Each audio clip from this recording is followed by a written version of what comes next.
जी ख्वातीन हज़रात, हम लौट के वापस आ चुके हैं एक बहुत ही प्यारी सी नन्ही सी कमर्शियल ब्रेक के बाद। और आपको बताना चाहूँगा एक बड़ी काम की बात। और काम की बात ये जनाब कि ये थी हमारे शो की लास्ट वाली कमर्शियल ब्रेक। सो जो भी कहना, जैसा भी कहना, जल्दी से मुझे लिख कर भेज दीजिए 447 पर, या मुझे कॉल कीजिए और अपने होने का एहसास दीजिए और मुझे बताइए कि ज़ेब भाई हमारे पास भी आंधी आ चुकी है और पाउडर बिल्कुल आम हो चुका है। सो जिसने जी पाउडर के डब्बे भरने हैं तो दोबारा से भर लीजिए, फिर उसके बाद पता नहीं दोबारा आंधी कब आए। तो आपके पास पाउडर तो होना चाहिए ना। बिल्कुल, वैसे पाउडर आजकल जो है ना बहुत ज़्यादा ज़रूरी हो गया है।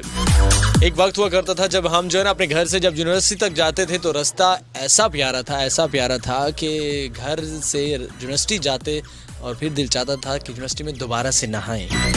इतना ज़्यादा पाउडर मिल जाता था रास्ते में। लेकिन आजकल थोड़ी सी तरक्की हो गई है, आजकल रोड्स कुछ अच्छे हो गए हैं और मेरा घर जो है यूनिवर्सिटी से सिर्फ 5 मिनट की दूरी पे था। और मैं कभी कभी एक बात सोचता था कि यार जो बंदे तकरीबन 50 मिनट की दूरी पे रहते हैं उनका क्या हाल होता होगा, पता नहीं वो कहाँ पे आके दोबारा से नहाते होंगे। वो मुझसे ज़्यादा चमक रहे होते थे।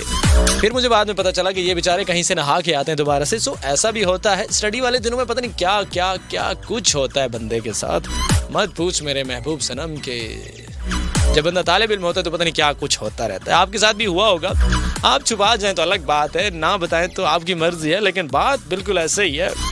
कभी कभी तो ऐसा होता था कि जब 3 महीने की छुट्टियां ख़त्म होती थी, ना बैग मिलता था ना किताबें मिलती थी, और उसके बाद बाबा जान भी कहते थे मैंने जो तुम्हें कहा था कि स्टडी करो तो तुमने स्टडी नहीं की ना, अब ना बैग मिल रहा है ना किताबें मिल रही हैं। और बाद में पता चलता था कि हमारे बैग को जो है ना चूहा खा गया है। बुक्स महफूज हैं क्योंकि अम्मी जान ने उठा के साइड पे रखनी थी, लेकिन बैग जो है ना उसको 3-4 सुराख हो जाते थे। फिर उन सुराखों से मेरी जो है ना पेंसिलें गुम हो जाती थी। फिर बाबा जान भी कहते थे कि आपको नया बैग नहीं लेके देना।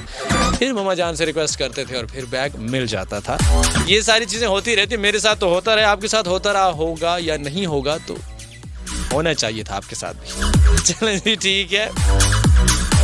बोल जनाब, जाते हैं हम बिल्कुल जनाब 447 की जाने। मैं सोच रहा हूँ कि एक नज़र डाल लें और देख लें कि वहाँ पर कौन कौन मौजूद हैं, क्या कहना चाहते हैं। या उससे पहले एक ट्रैक आ रहा है मेरे जहन में। हमारी एक प्यारी सी बहन सोबिया बतूल हमारे साथ थी और आपने उस ट्रैक की फरमाइश की थी जो कि मुझे भूल गई। सो अभी मैंने दोबारा से जितने मेरे पास मैसेजेस थे जिनको मैंने रीड कर लिया तो मैं उनको दोबारा से रीड कर रहा था, तो मुझे नज़र आया कि नहीं हमारी इस प्यारी सी बहना का सॉन्ग रहता है। सो प्यारी सी बहना वाले सॉन्ग की जानब जाते हैं, उसके बाद लौट के आते हैं और फिर इस प्रोग्राम को मज़ीद आगे बढ़ाते हैं।